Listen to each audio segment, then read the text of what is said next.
ഈ 21-ന് ശേഷമുള്ള 3.5 കൊല്ലം നിലമ്പൂരിലെ സകലമാന വികസനങ്ങളും തടസ്സപ്പെടുകയാണ്. എങ്ങനെയാണ് തടസ്സപ്പെടുന്നത്? ആരെങ്കിലും ഒന്ന് തടസ്സപ്പെടുത്തണമല്ലോ. ആ തടസ്സപ്പെടുന്നതും എനിക്ക് ഒരു 2 കൊല്ലം കഴിയുമ്പോഴാണ് മനസ്സിലാവുന്നത്. അതിനൊരു കാരണമുണ്ട്.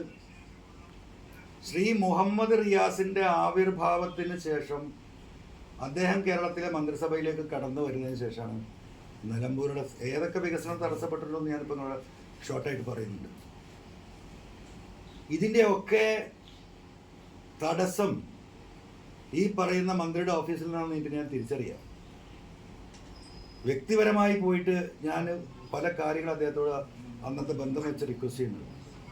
പൂവമ്പഴം കൊണ്ട് കഴുത്തറുക്കുക എന്ന് പറയും, നിങ്ങൾ കേട്ടിട്ടുണ്ടാവും. കത്തി കൊണ്ട് കഴുത്തറുത്താൽ എല്ലാവർക്കും മനസ്സിലാവും, ആൾ മരണപ്പെടും, രക്തം വരും. പക്ഷെ പൂവമ്പഴം വെച്ചിട്ട് കഴുത്തറക്കുന്നൊരു ഏർപ്പാടുണ്ട്. ഇത് പഴയ പ്രയോഗം പണ്ടത്തെ ആൾക്കാരുടെ.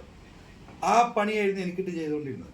അപ്പോൾ ഞാനിങ്ങനെ ആലോചിച്ചു, എന്തിനു പടച്ചനെ ഈ ചങ്ങാതി ഇങ്ങനെ പ്രയാസത്തിലാക്കുന്നത്? എനിക്കതിന് ഉത്തരം കിട്ടിയില്ല. ഞങ്ങൾ തമ്മിലൊരു അഭിപ്രായ വ്യത്യാസം പ്രത്യക്ഷത്തിലില്ല.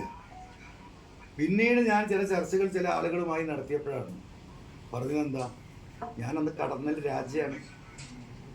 CPM യുവാക്കളുടെ ഇടയിൽ, വിദ്യാർത്ഥികളുടെ ഇടയിൽ, സൈബർ സഖാക്കളുടെ ഇടയിൽ വലിയ രീതിയിലുള്ള എന്താ പറയുക പിന്തുണ എനിക്ക് കേരളത്തിലൊട്ടാകുന്നുണ്ട്. നിങ്ങൾക്ക് അറിയുന്നതാണ്. എവിടെ പോയാലും സഖാക്കൾക്ക് എന്നോട് ഭയങ്കര ഇഷ്ടമാണ്, സ്നേഹമാണ്.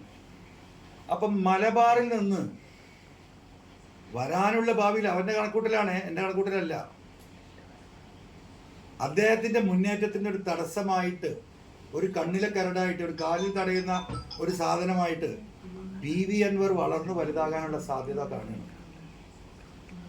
അപ്പം അൻവറിനെ വെട്ടണം, അൻവറിനെ തടുക്കണം. ആകെ വെട്ടി നിരത്തിയല്ലോ. ഇപ്പം മരുമാന് വേണ്ടിയിട്ട് എന്തൊക്കെ നടന്നു? കണ്ണൂരിലെ എല്ലാ ജയരാജന്മാരും മുക്കിലാക്കിയില്ലേ?